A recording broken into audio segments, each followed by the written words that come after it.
Hey Jamie, welcome to the Authentic SLP. How are you today? Good. How are you? Doing well. So first, just tell me a little bit about you and your pathway to becoming a pediatric SLP and starting your own business at Thriving Joy. Yeah, absolutely. So I've been a pediatric SLP for 13 years. I was previously a wedding planner and yeah. I worked for 5 years for Marriott and did not find fulfillment in doing that and really wanted to work with kids. And I met this SLP and it was kind of like game over. Went back to school. And then in my clinicals, I worked at a children's hospital with trach and vent babies. And from that point, it was just, I am going to be a hospital based pediatric SLP feeding therapist. There's no turning back. So I achieved all of that. And then in 2023, I was a little frustrated with the hospital system, having a hard time finding referrals for my medically complex babies upon discharge. And I thought to myself, like, I could be that person that could support babies in the community. And I needed more flexibility for like my family and my life. And so one of my coworkers was like, you could totally have a private practice.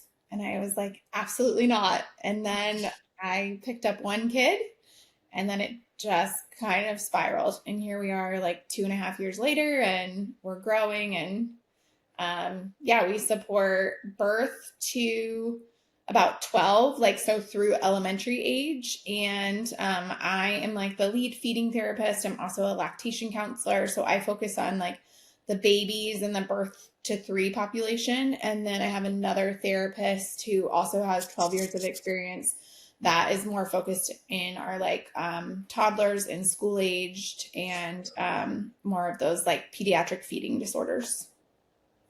Okay, cool. Yeah. And how did your experience in the NICU and the pediatric hospital shape your philosophy today on therapy? Yeah. So I loved my hospital jobs, and I have so much respect for all of the nurses and the doctors and the professionals that work with some of these like really complex situations. What I found though is that there was a huge disconnect between like hospital life and real life. So I would have these families come in and, especially like with bounce backs. So kids that got discharged and then they came back because they were having feeding issues. And I would have these families that would say, I really want to breastfeed. I don't want to bottle feed. And they wouldn't be listened to. Or I had a lot of families who really wanted to take a holistic approach to feeding their baby. They didn't want to use a lot of medications, or they were seeing what are considered like more alternative practices. So like chiropractors, right? And they were met with like a lot of just judgment and not a lot of acceptance in more of the traditional medical setting. Um, and so for me coming out on my own, I wanted to provide a space to honor those decisions that those parents are choosing to make. Mm-hmm. And that wasn't something I saw in the hospital system. It was a lot more black and white, and this is our recommendation. And if you don't follow our recommendation, then that's wrong. Um, and just from my own journey as like a mom and like postpartum with like this really kind of scary postpartum anxiety, eating issues, breastfeeding issues, like just how fragile I was in that time. I want to have a space where I can honor moms and where moms can come and be safe and vulnerable and say, like, I don't know what I'm doing. Like, I'm a first time mom, or maybe you're a fourth time mom, but like every baby's different. And I'm looking for help and support, and I want to do what's best for my child. And I want to give them a place to like do that and feel safe and not feel judged. And I like that's really what shaped me going out on my own, because I just saw so many like fragile moms that had these like ideas of what motherhood was going to look like, and they found themselves in the hospital with a child that couldn't eat. Like they didn't this is not what they expected. envisioned. And they needed somebody at that time to support them, not somebody to like judge them or like give them one pathway in how to work things through. So yeah, I know. I was one of those moms, both of my, well, not severe NICU, but enough where anxiety, having two kids that had reflux, not sleeping. I mean, it's so hard. And don't you feel like though, even in the hospital is kind of that black and white, but a lot of providers are that way too. Yeah. Like you have to do this protocol, else you will. And it's so fear-based. And then when you're a mom like that, you're like, okay, whatever you say. And then you end up spending thousands and thousands of dollars. And then you're like, I don't really know if that helped or my child needed that surgery or whatever, because you're so vulnerable at that time and you'll do whatever you can to help your baby. Yeah. And I mean, I think it's honestly getting worse just with social media, like the social media influence and impact on moms and, moms already experiencing like postpartum anxiety and depression and just the fear-based like approach that's out there. And then also just, I have so many moms that walk in and I talk to them and I educate them and they're like, I didn't know any of this, or I wish I would have known this, or I didn't realize like that the provider I was seeing wasn't licensed like in something, because everything is so like so gray. Everything is so gray right now. And you can really say anything. And these moms are, a lot of these moms, like they're not medical professionals. They're not feeding therapists. They're not speech therapists. Some of them don't work with kids, like, or darn around kids a lot. So when they go onto these social media platforms or somebody has really great marketing and they say that they're like, I'm an expert in X, Y, and Z. Like if you're a really tired, like desperate mom trying to figure something out and this pops up in your feed at 2 a.m., you're like, okay, click. Yeah. Right? So you come that was not a good idea. So it's unfortunate. I feel like a lot of moms they just need parents, like parents in general. Like raising kids is hard. Yeah. And you just don't know what you don't know. And like I'm like, speak from experience, you know how many things I bought at 2 a.m. to help my kids sleep? And I love how doctors are like, don't buy this, but you could do this. Like, it's like very mixed signals. Like, I don't know. It was a lot. And then also for me, I had as a breastfeeding mom, like I was down to eating like 3 foods for my daughter. Like, yeah. One thing, I think that honestly is what like set me over the edge one day is I go into this mom who'd been breastfeeding her baby. The baby breastfed so well. The baby loved breastfeeding, but he was having a lot of discomfort. And they were like, stop breastfeeding.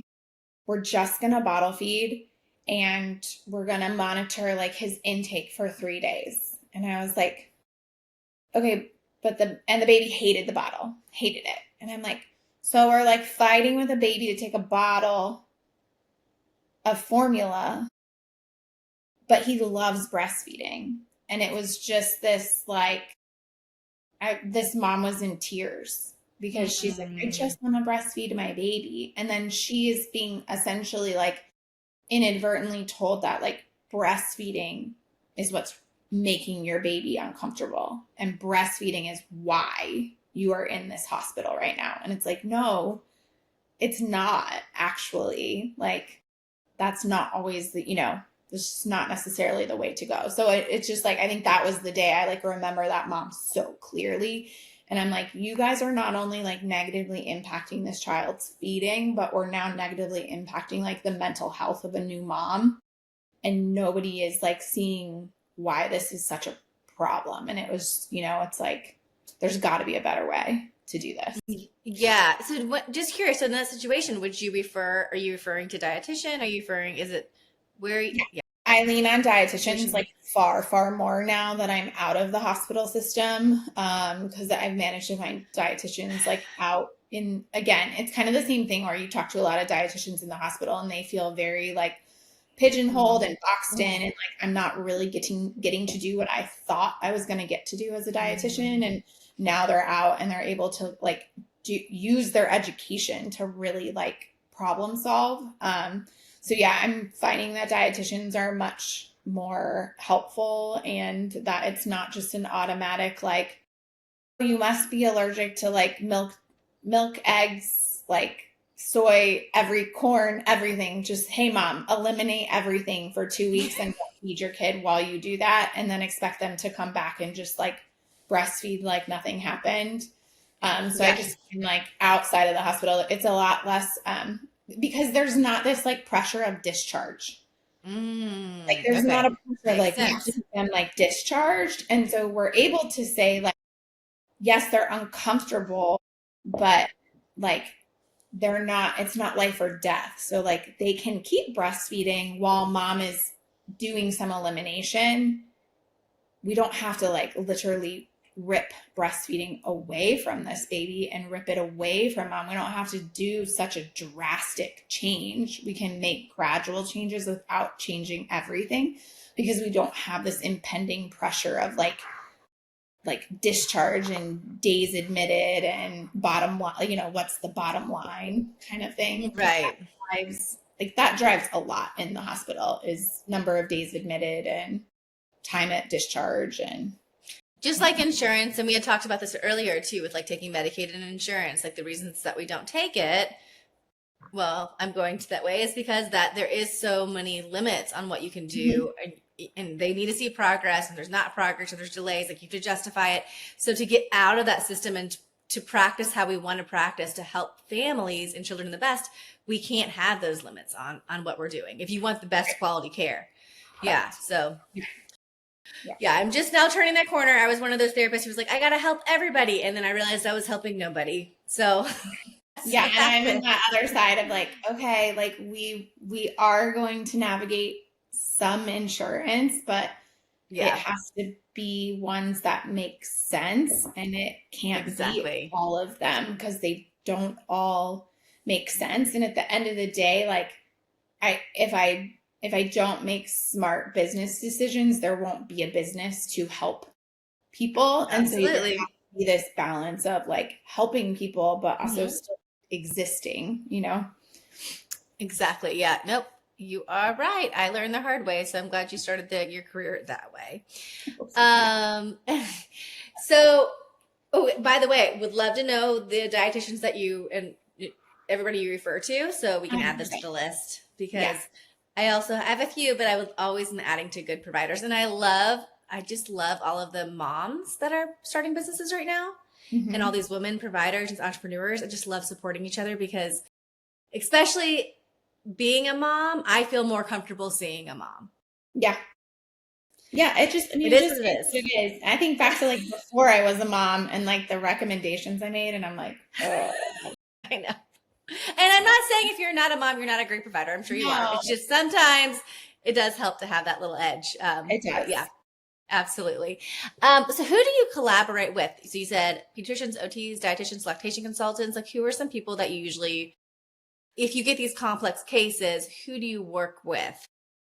Yes. PT and OT are still like a massive part of like my referral network. Just like they were in the hospital. I do work a lot with chiropractors, which, you know, that took me a little bit to understand that they're not like cracking babies like they do adults. It's very different. So a lot of kids I see are seeing a chiropractor. Dietitian is like a huge one. Absolutely huge. I just funnel business to her like every single day. I do still use my GIs. Like, they're still important. They're still part of my referral network. I'm a little bit pickier though, I would say, about, you know, I've started to learn like personalities. So like I have some moms where I'm like, this provider might be a great provider, but I'm going to forewarn you, like, bedside manner is maybe not the best. And just like, you have to know that going in, but they're a really good provider. So Absolutely. Like ENT, gastroenterology, like I'm still very much ingrained in that traditional medical system, and I very much value them, and I refer to them, and I know when they're needed, but I also see situations where I'm like, this is not, you know, like when I look at GI and dietitian, like this is not a like an acute pathology that we need to figure out. This might be more of like a long-term like food sensitivity or like immature gut because of your medical history. And a dietitian's probably going to help you navigate that better than gastroenterology, who is going to be looking far more for like acute pathologies and what can we fix. But it's still like, they're still all important. Dentists are a huge part of my like referral network. I use dentists a lot. Like tongue-tied dentist or just regular dentist? No, I would say more like tongue tie. I would say I'm more on the conservative side in that realm of the world, but like I'm really big on meeting the people I refer to. Like I want to understand like why you're in business and what you do and what you say you do. And like what is the outcomes. Like one that I tend to refer to a lot is she's a physical therapist, but she's also a craniosacral therapist. And love it. Yes. Right. But I also have like learned very quickly that not all professions, like the level of care that you receive is not equal across all things. So like I talk a lot to families about how like I'm a certified lactation counselor. My use of that credential is very different because of the background I had as a speech therapist when I took that course. And somebody like out of nowhere just being like, I think I'm going to take the certified lactation course because they can. Anybody can. Yes. It's not regulated, right? But it's kind of the same thing with doctors. Like when I used to work with residents in the hospital, I'd be like, you guys need to go spend a week in a daycare because most of you have never really been around kids or haven't been around moms. You don't have kids of your own. You're fresh out of college, right? Like right. I get you have a lot of book smart and a lot of training, but it's not the same. It's not the same thing. So like one of the craniosacral therapists that I refer to, she's a physical therapist first. So like when she did her craniosacral training, she layered that on top of knowledge of anatomy and physiology and development. And so like when I see her outcomes, they are very different than some other people that I've seen. And I've had parents say like, that was really different than like over here. Like those didn't both seem like craniosacral therapy. I'm like, well, that's because she's inadvertently going to layer on her other expertise, like just naturally. Just like when I see a breastfeeding mom, like I'm naturally going to look at the infant and their oral motor. Like I can't ignore that. I can't ignore swallowing. Like I understand swallowing. So there's no need to differentiate breastfeeding from infant swallowing. Like for me, I'm trained in both. And so I'm going to look at both. Right. So I understand that too. I'm very big on knowing who I'm referring to and like testing out the outcomes before I continue. And I love craniosacral. I'm just going to throw this out there because I think it's interesting because like learning more about like energy and like that type of thing, like the more consciousness stuff and finding like I've had a craniosacral who's not a PT first, but I think she's amazing because she brings a lot of like healing. So I think too, it's referring, even though that PT might be good for that, maybe a family who's more into like energy healing would be better with a craniosacral like that. It's like knowing everybody because every family is so different and what they want and need, like you mentioned before, is so important because I could mention the energy healer craniosacral to one family who would think I was crazy and never want to come back again. Yep. And then yes. And I don't judge either way. You think it's crazy? I don't care. What's best for you and your child is best for everybody. So we just want to pair those people together. So that's great to know. That's like, if you have a list of great people, I want to know because I want to help and connect everybody. That's what we're doing with like the social networking through Authentic SLP is to let providers know about the providers so we can recommend the right providers to the right families because again, you're out there. but no one knows you exist, then it doesn't help anybody. And can I say, there are so many amazing, especially moms and women that are mom and women who are so busy, but are terrible at marketing. Yes. And they're so amazing. You do so much. It's like, I'm trying to see people. I know. Just because you're bad at marketing doesn't mean you're a bad provider. And if you're good at marketing, you can be a terrible provider. So my goal is to help these, like, especially moms that I know they're so busy, connect, because I would love the best care to the best families and what the families want. So that's kind of what we're doing. So like I said, all amazing. I'm glad we're all on the same page. Just helping. Because I always like drives me nuts when I see a mom like post on a mom's group and she's like, this is what I need. And she gives the most specific like explanation of what she needs. And then I see like them get bombarded by providers and I'll know like half of the providers and I'm like, that's not, you don't fit what this mom needs. Or this mom is like, I'm in Dade City. And then you get like a bunch of people in St. Pete. Like, I love you. And I'm like sitting there going, I know you and you're amazing. Like, I love you, but you don't travel, or like, I know you don't take insurance, or and this mom is like clearly going on saying, I need exactly this. And I'm like laying it on the table. And then I just feel so bad. Like when I see this list of people, I'm going to be like, this one person that responded, like they fit exactly what you want, like to a T. Don't call them. Don't waste your time with all the rest of them. Right. Yep. And that's what I'm trying to do. So, because that's what people go to Facebook groups, and it's like, that's great, but they might not, they might not be very good at marketing. I'm just going to say that. Yeah. And there's a lot of referrals, right? And it doesn't mean, and like I said, I think every provider on there is probably amazing. They just might not be your best fit. Right. And it's hard to find providers that fit what you need. And like, I feel so bad when moms call me and they ask me a question and I'm like, no, I'm sorry. Like, I don't do that, or I don't take that, or that's not my area. And you can hear in some of them, like the defeat, or the moms that are like, I've called like 10 places. And I'm like, I'm so sorry that I was a call on your list and I couldn't. But Jamie, I think we all appreciate that you were honest and didn't just see the patient to have billable hours.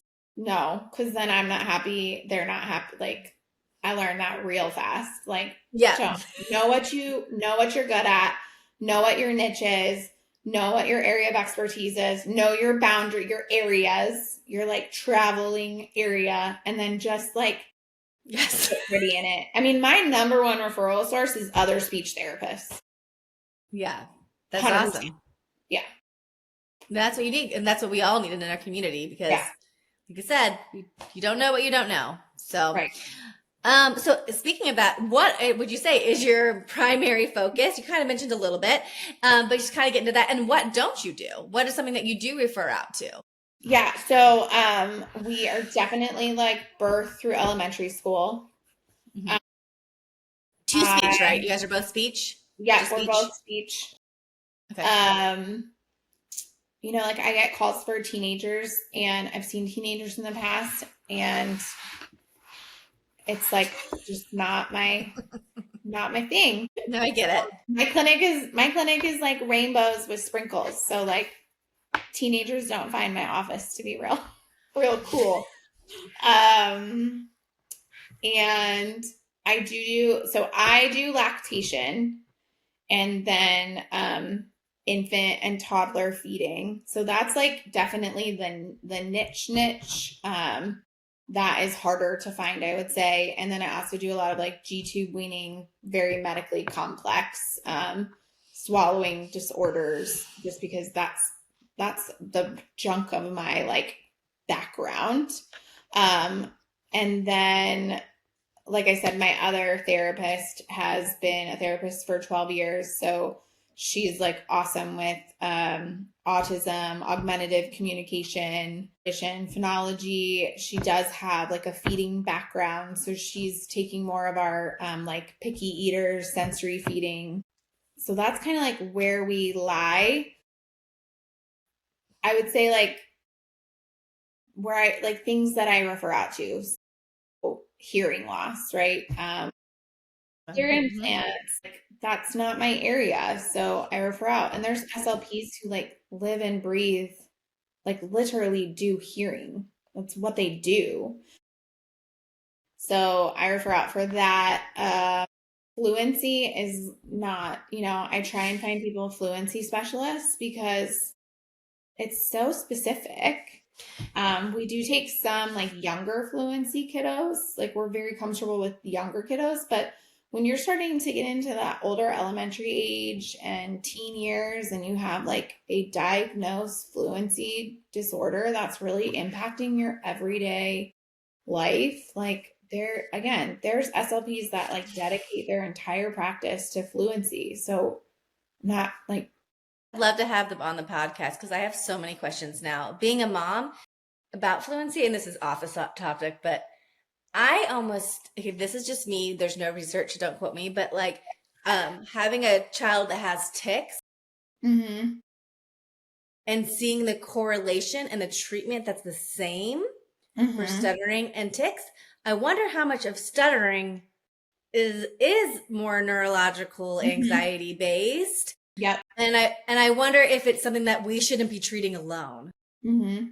Well, it's kind of like when I'm you think about ARFID, avoidant restrictive food intake disorder, like so many, like I'm glad it's getting so much more traction, but so many people are treating it by themselves on this island.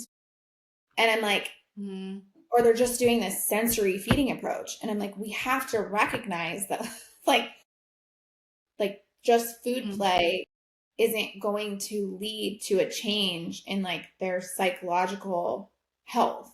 So it's like, but it's hard. I get it. It's so hard to find mental health providers that understand that piece of it. And then I run into too a lot of families that are like, I can't private pay for a mental health provider and a feeding therapist. And like, I don't have the ability to do that.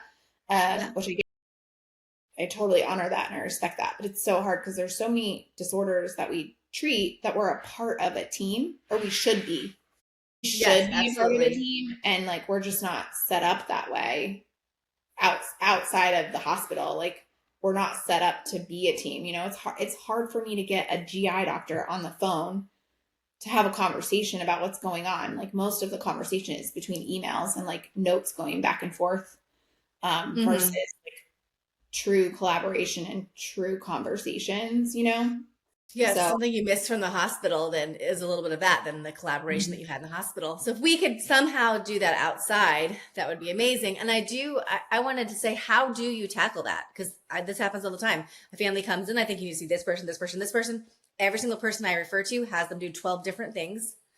Like, so how do we? I tell them very upfront, like I've learned, like, okay, you're going to go to this appointment and they're going to tell you that you need this study, this medication, and this. And that I'm usually right.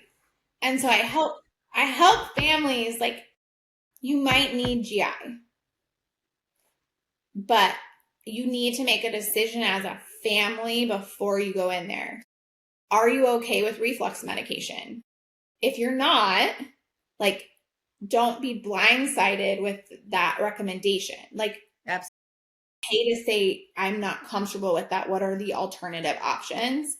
Um, you know, which is why sometimes they go dietitian, or, like if I have a kid where we really are concerned about like an acute pathology, like I let them know what to expect, or what studies might be referred and what that's going to look like. And some of the rebuttals, like if I have a kid that like doesn't eat and we're going to go do a swallow study, well, like, are we really going to be able to participate in a swallow study? Not yet. Mhm. So we're better to wait. And so maybe we wait on that referral while we work on what we anticipate is coming down the pike.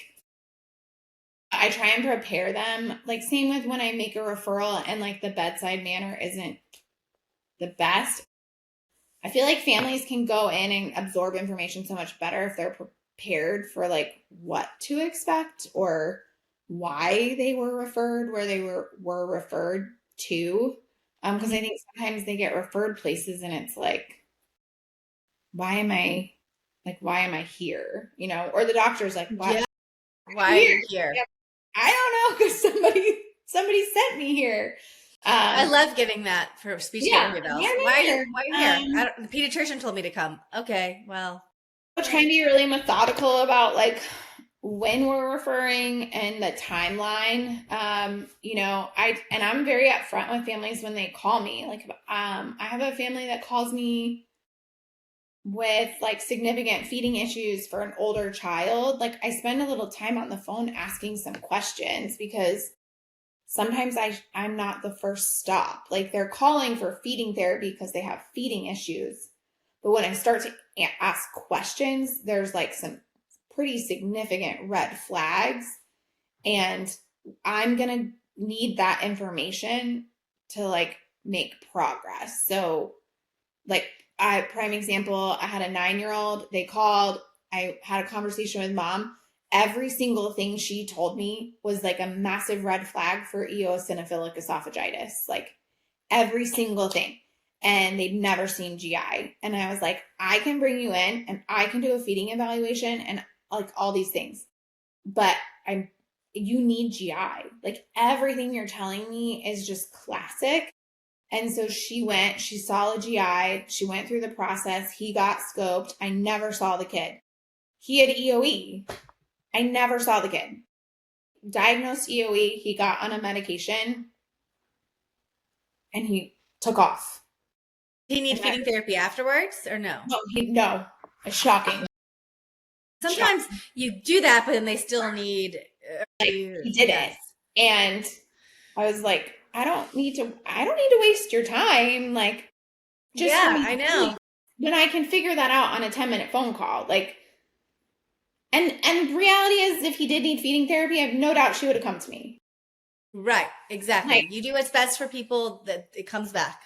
Yeah, so I try and like just be really upfront with families about like why we're sending them where they are, and to make referrals that make sense and not jump the gun. Like, it's not like, oh, I'm seeing you for feeding, let me refer you to ENT, GI, pulmonology. Like, here's my list of everybody. I'm more like, what is going to make a change in the plan of care right now versus what is like just information. I have a kiddo that's like trach vent, G-tube, like really significant, like 16 months in the hospital. And, the initial referrals were like, you need a swallow study and you need a this and a that and a this and a that. And it was like, why? Like, we've barely gotten ourselves out of the hospital. We're not eating yet. Like, we haven't even done a speaking valve yet. Like, we haven't really done a lot yet. So why are we going to rush to a swallow study? Like, the kid has no practice. So we're just literally going to send him back to the hospital for something that's probably for him going to be traumatizing. Right. We haven't even given him an opportunity to like demonstrate his skills. So, like, that was one case where I was like, stop, pause. Like, you can 100% follow through on these referrals. You can. Or we can just like wait, because if you go to do a swallow study right now, it doesn't change the fact that he's not eating by mouth. And what it might actually do is hinder us from being able to progress, because if he aspirates significantly, because he's never done this before, he's going to have a big label on him that's going to follow him through his medical records because of us like jumping the gun without giving the kid rehab. Like, that's, it's like telling somebody like, let me go replace your knee and do no therapy and like then go test how good you can run a mile. Like, nope. Like, that's not how this works. Swallowing is no different. We have to rehab the swallow. So it's like, I try and just be very logical about what needs to happen first. What's going to give us good information versus what's just going to dump a bunch of information that like is not useful at this point in your journey, Yeah, absolutely. And so like you would say to maybe, I was going to ask what makes your practice different than other practices in the area. And would it be that you're taking more really complex medical cases for feeding too? I mean, I'm available to take them. I think it's a huge, like, there's a huge gap. So, like, I don't take Medicaid. A lot of my super complex kiddos, they're on Medicaid. And so a lot of them end up back into the hospital network. So that's like a hard piece of it. So I definitely have some. I would say a lot of my really complex feeders are step up kiddos. I was going to say that. You can't go to Unique school. abilities. Yeah. So that's a lot of those kiddos. I would say that the infants, I wish infants were getting to me sooner. I feel like a lot of infants, because parents just don't, like, we're called speech language pathologists, which just drives a whole other saga, but like they don't know. And no matter how much education you do, like families don't know that speech therapists like do feeding and swallowing. So I get a lot of families that like get to me much later. And a lot of times they're like, I was desperate. And so I started Googling and chat GPTing and trying to figure out like what other options do I have for feeding support, and come to find out speech therapists do feeding. And then they go down this rabbit hole of like speech therapists to do feeding. And I have a tendency to pop up once they have that information that we do feeding. And I think that's like this most frustrating thing for me, because there's so many kids that come to me and it's like, we've been struggling for 3, 4, 5, 6 months. And we haven't been able to, they've put us on reflux medications, or they've eliminated dairy, or, it's like very standard things that I've seen for the last 13 years. Like it's still the exact same protocols and the same old wives' tales and the same old information. And so these families like get to me when they're desperate, which is so unfortunate.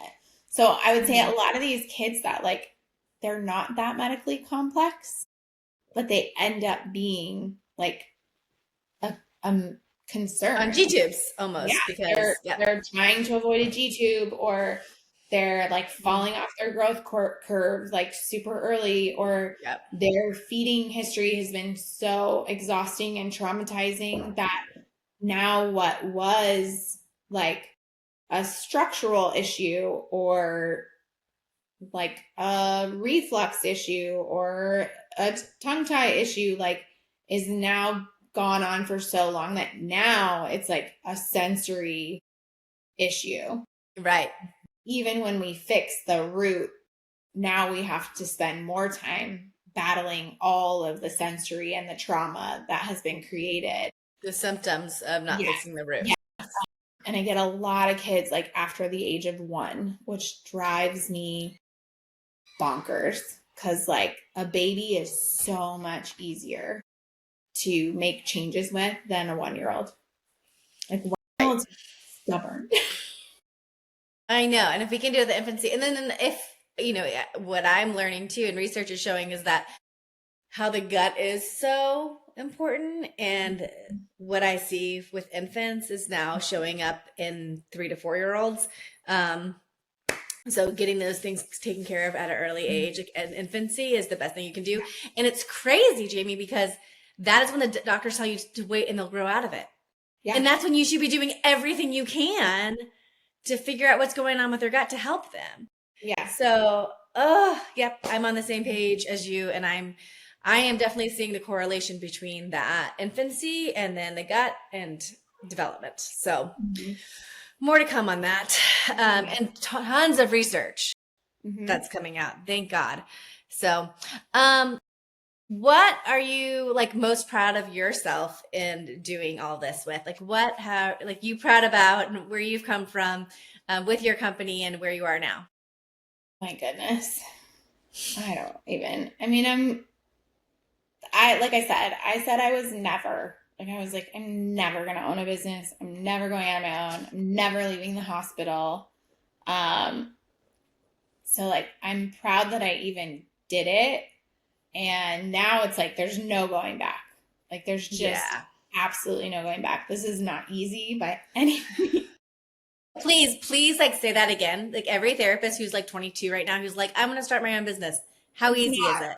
Like It's the whole not math easy. where people are like, charge $100 times 10 and you make $1,000 a day. And I'm like, Yeah. stop telling people that. That is not So hard to start your business and to hire people. Like you haven't gotten, you just so hiring hard. the right people, the right culture. It is not easy to start your business. No. So I'm so glad that I've done it. And that we're sticking with it, and that even when it's hard, like we're figuring it out. And honestly, like every time I have a mom just tell me like, thank you, or like you made a difference, or you were there for me, like that, it's like the best thing. Like these moms and parents, but I see mostly moms. Yeah, I get like, it. So many of them have become friends. Like this isn't just like, it's not just business. Like they have become part of like our lives, and we've become part of their lives, and we keep up with each other. And like, I think that's something that I'm just proud of. Like I want a community.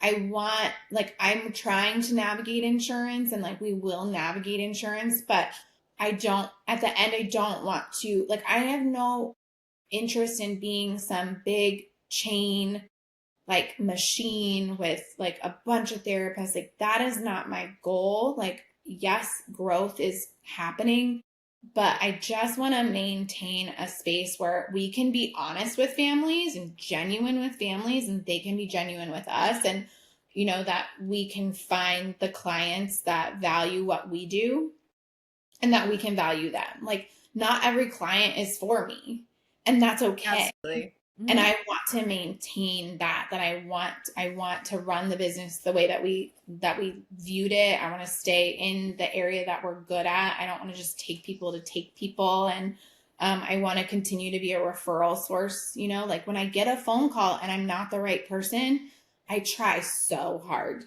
to at least give them like some other resource or some other speech therapist or somebody that I think can help get them where they need to go. And I don't ever want to lose any of that in this business. So like 2.5 years, and I still, you know, I spend way too much time on the phone with people that I never even meet because I want to help people. And I don't, you know, like obviously you have to manage that, but I don't want to lose that, because that's what brings me joy.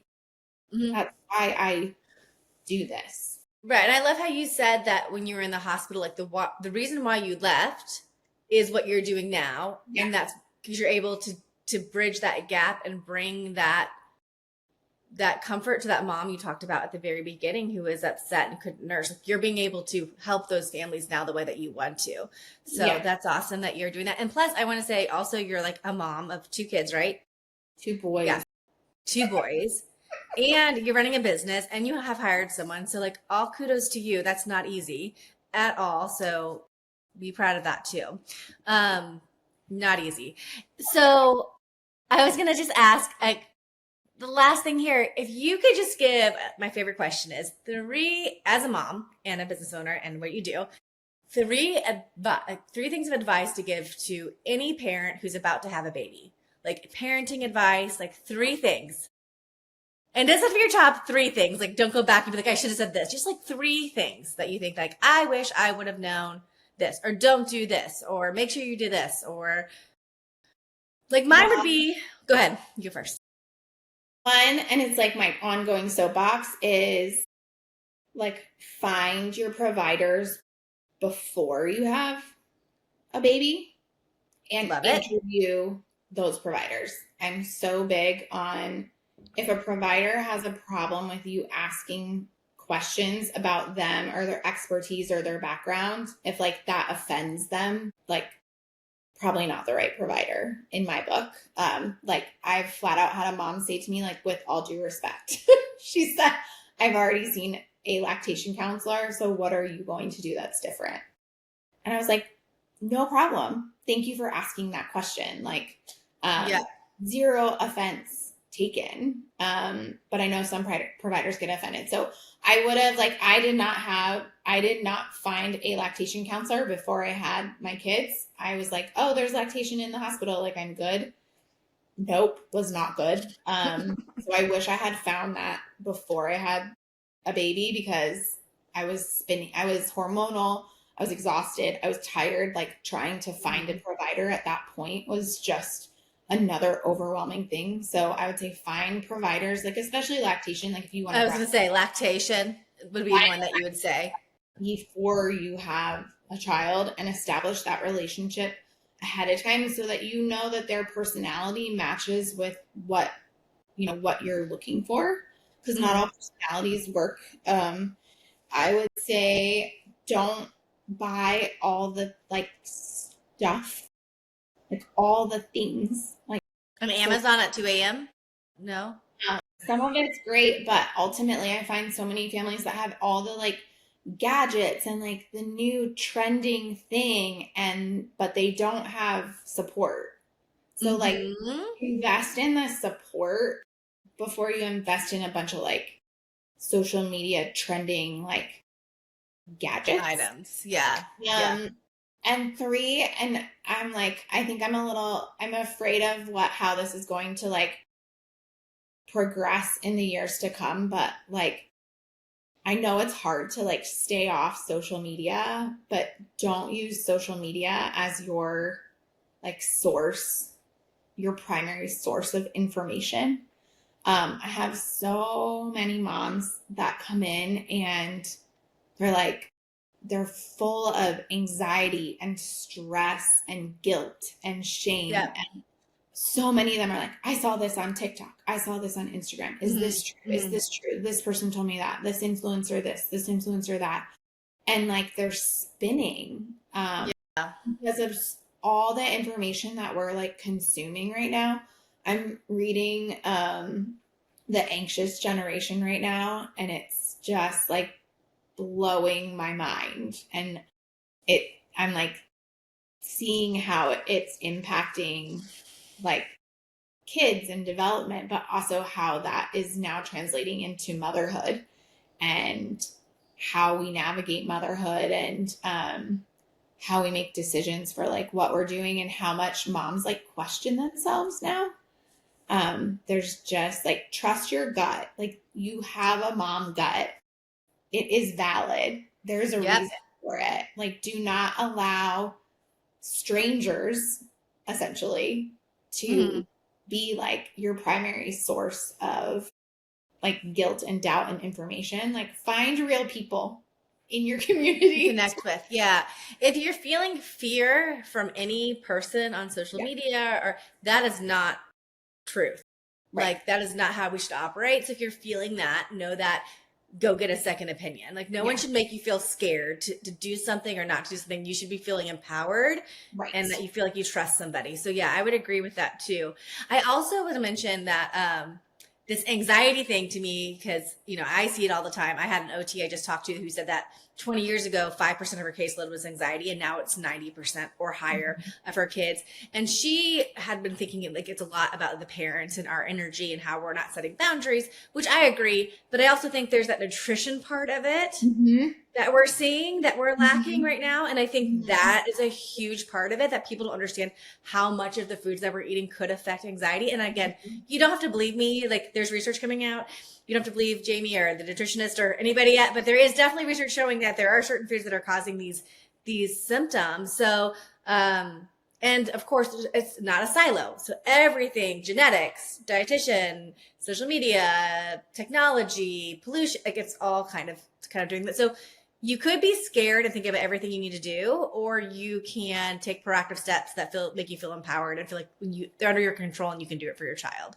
Yeah, I think that's why it's important to, like, build your village ahead of time, and, like, find people that you do trust and that you mesh with. Like, I tell people all the time, like, I love my pediatrician, but he still gives some standard old advice that I don't agree with. And that doesn't make him a bad pediatrician. He's a great pediatrician, but, like, at the end of the day, like, he's not a feeding therapist. he's not, you know, like he knows like a lot, like a little bit about a lot of things. Yeah. And I don't always agree with him. But I also, when I don't agree with him, or when I'm like, that doesn't quite sit right with me, or when you tell me to wait and see on something, like if you tell me to wait and see on speech, I'm going to go like find some speech therapists and get an opinion, because that's where they specialize. Or like, you know, my pediatrician, like I love him, but maybe some pediatricians will be like, oh, they're gaining weight, like breastfeeding's fine. But if you are feeling like breastfeeding's not like working or something's off, like go find a lactation counselor, because that's what they do. So like, Right. I think that's the piece too, is I think we're so quick to expect like pediatricians to know everything. And Yeah. no, they have like this much time and they can't know everything. So like find somebody who like values you and listens to you and is like open to you seeking additional support. But like there's a reason why there's specialists in Yeah. every. And I feel like too, and then I know you have to go and we have to go, but I feel like too, it's our job as professionals, and that's what we talked about. And I feel like you're great at this, is that when this is for professionals, when we overwhelm our families with knowledge of who they should see and everything they should do, what they're going to do is go to their pediatrician and wait and see. Mm-hmm. Well, Because that's what it's I too don't work. much. I tell people this Yeah. too, chiropractors. When I meet a chiropractor and they want to collaborate, I've started to just be really blunt with providers where I'm like, this is awesome. I love what you do. I'm going to be totally honest with you. When somebody asks for a recommendation, I always give like 3, 4 different recommendations, because everybody's different and they need something different. And like, I'm not going to create referral alliances where I only refer this way or this way, because like that's not what people need. That's not what's best for my client. Absolutely. Yeah. I don't really feel like that's ethical, but like I tell people that like very bluntly, like you're on my referral list. I like you. You do good work. I'm not going to like live in a silo, because everybody needs something different and they need different Yep. personalities. They need different Yep. expertise. They need different cost. They need different, like different. We all need different things. Absolutely. Well, thanks so much for your time today. I feel like I learned so much about you. And so if a parent wants to find you, tell us who you serve, where you serve, what you guys do, and then how to find you. Yeah, so Thriving Joy Pediatric Therapy, lactation, feeding, and speech, birth through elementary school. Our website is www.thrivingjoy.com. And we have an office in Lutz, like right on the Land O'Lakes line. And then we serve kiddos throughout Pasco County and like Northern Hillsborough County in homes and daycares. Awesome. Thank you again so much for your time. Absolutely.